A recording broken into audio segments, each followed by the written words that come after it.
विवेक हमारे सहयोगी इस वक्त दिल्ली से हमारे साथ मौजूद हैं। विवेक, ढाका से जो गेस्ट हमारे साथ हैं वो भी बता रही हैं कि इस वक्त किस तरह की नाइंसाफियां वहां पर माइनॉरिटी कम्युनिटीज के साथ हो रही है।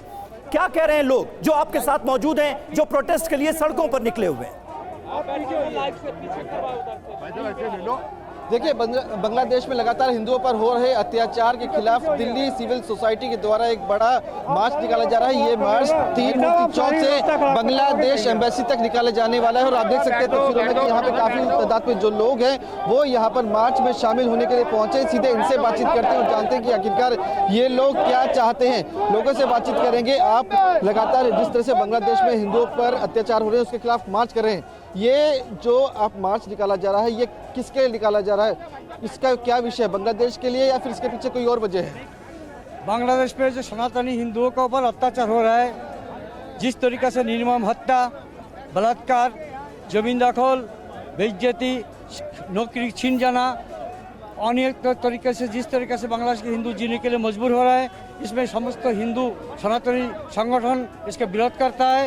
एवं इस तरीके से जिस तरीके से अभी हमारा भारत सरकार जो कदम ऐसे उठाए कि वहाँ के हिंदू को जान माल का सुरक्षा हो सके। ये मार्च जो उठाया जा रहा है इससे आप किसको संदेश देना चाहते हैं? बांग्लादेश को संदेश देना चाहते हैं या फिर आप भारत सरकार को संदेश देना चाहते हैं? बांग्लादेश के यूनुस सरकार को हम संदेश देना चाहते हैं कि आज जो हिंदुओं के ऊपर अत्याचार कर रहे हैं उनके होने के बाद ये तुरंत बंद होना चाहिए।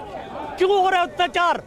खालिदा जिया को संग लेकर आज अत्याचार कर रहे हैं। ये बिल्कुल हमारे भारत के जितना भी हमारे सर्वभारतीय हिंदू बंगाली संगठन, जितना भी संगठन है, जितना भी हिंदू है, ये बर्दाश्त नहीं करेंगे। उनके ऊपर एक्शन लेनी होगी। क्या लग रहा है भारत सरकार दबाव नहीं बना पा रही है इस मुद्दे को लेकर? अभी तक तो ऐसे ही लगता है कि भारत सरकार कोई दबाव नहीं बनाया और हम उसके लिए यहाँ इकट्ठे हुए हैं। भारत सरकार दबाव बनाए और उनके ऊपर एक्शन ले ताकि ये हिंदू के ऊपर। आपको क्या लगता है भारत सरकार दबाव नहीं बना पा रही इस मुद्दे को लेकर? भारत सरकार दबाव जरूर बनाएंगे, थोड़ा ठंडा मस्तिष्क के बनाएंगे, आराम से बनाएंगे। भारत सरकार की नज़र बांग्लादेश में आप लोगों को पता है, काल परसों भी बांग्लादेश में हम प्रतिनिधिमंडल भेजा और मैं सर्वभारत हिंदू बंगाली संगठन का संस्थापक। भारतवर्ष में भी हमारा 28 प्रदेश में हमारा संगठन है, हमारा हजार संगठन का पदाधिकारी ज्वाइन दिया। आज राजघाट से हम लोग वादा किया था। संदेश किसको देना चाहते हैं? देना चाहते हो बांग्लादेश सरकार को। बांग्लादेश अभी जो सरकार है, तानाशाही सरकार, जो यूनुस सरकार है, इनको वार्ता देना चाहता हूँ। हमारा भारतवर्ष कम नहीं किसी से। हम उनसे बातचीत कर लेते हैं। कहाँ से आए आप? मैं दिल्ली से ही आया हूँ, वैसे मैं यूपी इटावा से आया हूँ। मार्च किसके लिए किया जा रहा है? बांग्लादेश के लिए या फिर इसके पीछे कोई और वजह है? नहीं, एक हिंदू एक शांतिप्रिय लोग हैं, किसी के खिलाफ हिंसा नहीं करते, मगर मजबूर मुझे हिंसक बनने पड़ रहा है। बिल्कुल विवेक, लोगों की जो नाराजगी है उनकी बातों से साफ पता चल रहा है कि वो किस तरह से बांग्लादेश में जो कुछ भी हो रहा है उसको लेकर काफी चिंतित हैं, दुखी हैं और थोड़े गुस्से में भी नजर आ रहे हैं। सुशील कुमार सिंघल, पूर्व राजदूत, हमारे साथ स्टूडियो में हैं। सुशील सर, ये जो बांग्लादेश एक स्टेट ऑफ एनार्की में है, जैसा आपने सुना भी, वहाँ की जो सीनियर लॉयर है वो कह रहे हैं कि एक कंगारू कोर्ट की तरह वहाँ की जुडिशरी सिस्टम चल रहा है। ये जो सिचुएशन है बांग्लादेश की, ये किधर इसको लेके जा रही है? ये यहां से अगर कहीं कोई कंसोलिडेशन होता सिस्टम का तो शायद एक उम्मीद भी बनती, लेकिन ऐसा कुछ भी ग्राउंड पे नहीं हो रहा है। बांग्लादेश के लोग, वहां के पढ़े लिखे लोग ये मान रहे हैं कि बांग्लादेश एक ऐसे स्टेट में पहुंच गया है जहां से बांग्लादेश उस रास्ते पर चला जाएगा जैसे दूसरे हमने राष्ट्रों को खत्म होते देखा है, बर्बाद होते देखा। देखिए, बांग्लादेश जो है, आप सही कह रहे हैं, इस वक्त जो अराजकता की स्थिति बनी हुई है उसके अगर वो चलती रही तो उसके परिणाम हमारे लिए भी, क्योंकि हमारा पड़ोसी देश है, तो भारत के लिए भी उससे थोड़ा खतरा है, सिक्योरिटी और अदरवाइज़, और शरणार्थी भी आ सकते हैं।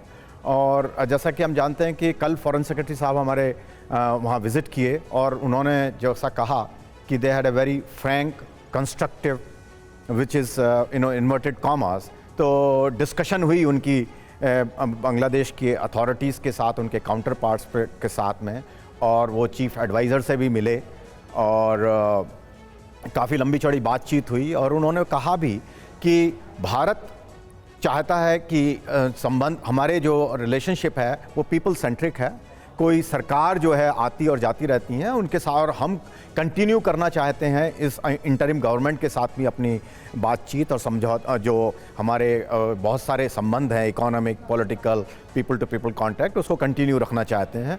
और और हमने उनको ये भी समझाया, हमारे फॉरेन सेक्रेटरी साहब ने, कि जो है आप जो हिंदू माइनॉरिटी कम्युनिटीज़ पर जो समस्याएं खड़ी हो रही हैं उनका एक समाधान निकालना चाहिए।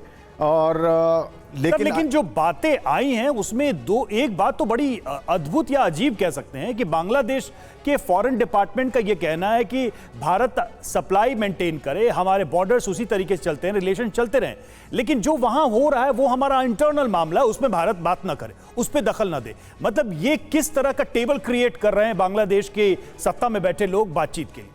इनका थोड़ा जो नज़रिया जो है मेरे विचार से थोड़ा सा नैरो हो गया है न, बड़ा इमीडिएट गेन की बात देख रहे हैं, क्योंकि जो एक गुस्सा था अवामी लीग की सरकार के खिलाफ, और उसमें उसका जो फ़ायदा लोग उठा रहे हैं वो हैं कट्टरपंथी लोग हैं जो फ़ायदा उठा रहे हैं। और जैसा कि वहाँ से जो सीनियर लॉयर हैं बांग्लादेश की, उन्होंने भी कहा कि वहाँ कंगारू कोर्ट वाला हिसाब हो गया है, जो कि किसी भी इंस्टीट्यूशन के लिए ठीक नहीं है, ना किसी देश के लिए, कि अगर आप जो है मॉब जस्टिस से चलेंगे तो वहाँ का सिस्टम बैठ जाएगा। बिल्कुल सही बात है, और अफसोस की बात है कि यही होता हुआ इस वक्त बांग्लादेश के अंदर नजर आ रहा है, जिसके चलते भारत में भी बांग्लादेश की परिस्थितियों को लेकर, वहां माइनॉरिटीज के हालात को लेकर बहुत गुस्सा है।